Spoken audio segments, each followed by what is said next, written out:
기형의 위헌성을 판단하려면 비상사태인지 여부를 검토해야 합니다.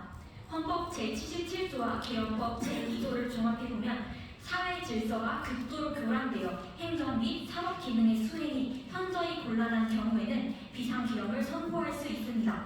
그리고 비상기형이 선포되면 법률이 정하는 바에 의하여 영장제도, 언론, 출판, 집회, 결사의 자유, 정부나 법원의 권한에 관하여 특별한 조치를 할 수 있습니다.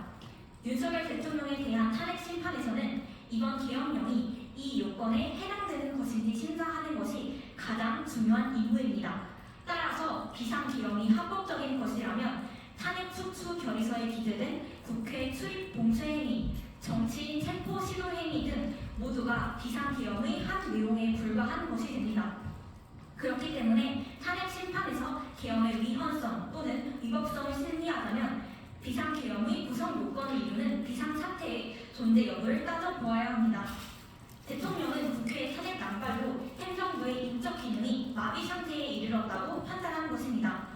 또한 국가 필수 예산의 전액 삭감 등으로 국가기관의 실질적인 활동이 불가능한 상태에 이를 것으로 판단한 것입니다.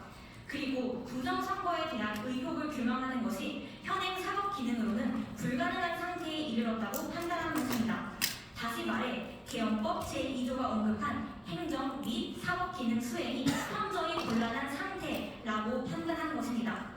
그렇다면 대통령 탄핵 심판에서는 국회의 탄핵 남발과 예산 삭감으로 국가의 행정 기능이 현저히 곤란하게 되었는지, 그리고 부정선거를 규명할 수 있는 국가 사법 기능의 수행이 현저히 곤란한 경우인지 등에 관하여 심리하지 않고서는 이번 계엄의 위헌성이나 위법성을 논할 수 없습니다.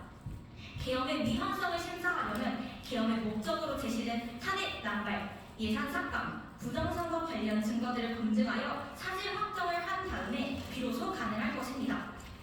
탄핵 남발에 관하여는 이미 헌법재판소에 탄핵 소추 사건들이 계류되어 있습니다.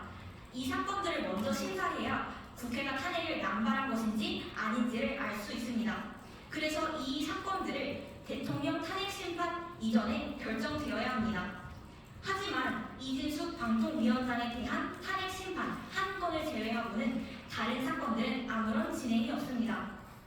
부정선거에 관해서는 의혹을 해소하기 위한 증거 신청을 통해 개표자 수와 투표자 수 검증, 선관위 서버 검증 등을 진행하여야 합니다.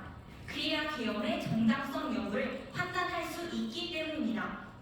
하지만 현재는 부정선거에 관한 증거 신청을 대부분 기각했습니다.